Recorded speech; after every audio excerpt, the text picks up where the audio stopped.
In the lush green pastures of Spain, there lived a bull, unlike the others, Ferdinand. While the other bull calves would play fight and butt heads, he preferred to peacefully smell the flowers and relax under the shade of a tree.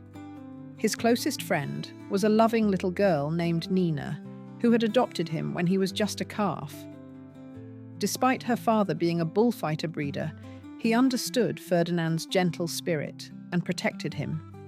However, for her father and the other bulls, Ferdinand's naivety was a sign of weakness. The most aggressive and ambitious bull calf, Valiente, constantly belittled Ferdinand.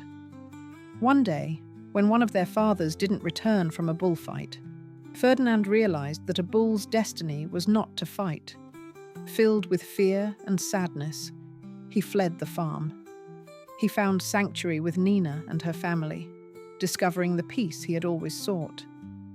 But years later, due to a series of misunderstandings, he was mistaken for one of the strongest and most dangerous bulls and sent to the fighting arenas of Madrid.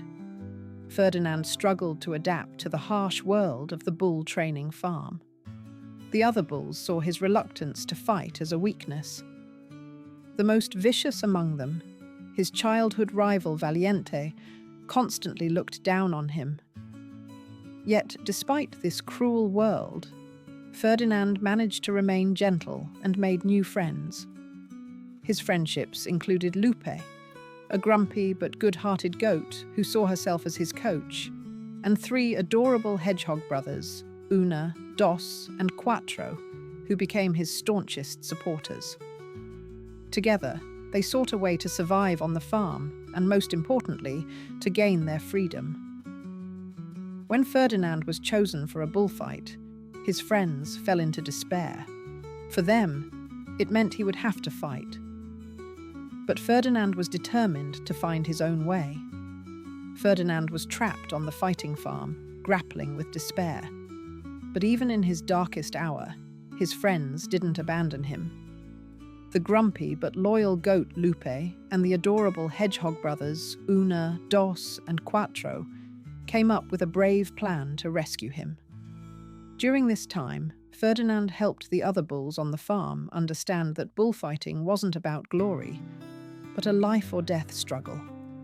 Even Valiente, facing the risk of losing his leg, began to understand how valuable Ferdinand's peaceful stance was.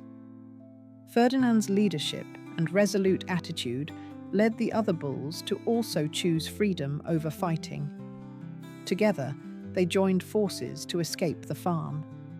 Their escape plan led them through the crowded streets of Madrid, a glass bull figurine shop, and finally to a train station, in a thrilling adventure. However, the last stop of their escape was the bullfighting arena that he so desperately wanted to avoid. The moment Ferdinand feared most had arrived. In the Madrid arena, before thousands of spectators, he came face to face with the matador El Primero. The crowd expected him to charge and rage like a fighting bull. But Ferdinand stayed true to his nature.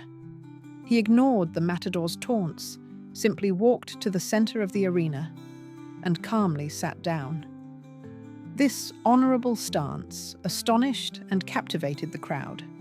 Despite all of the matador's provocations, Ferdinand stubbornly refused to fight.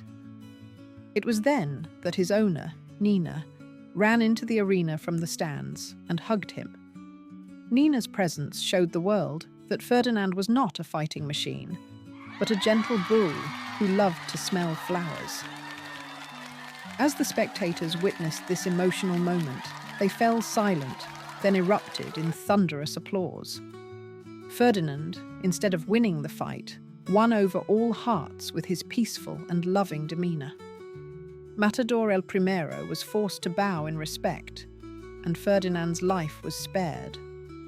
Finally free, Ferdinand was reunited with Nina and her family, and lived out his life happily, smelling flowers. His story is etched in memory as a universal tale that shows that true strength comes from love and compassion, not violence and prejudice.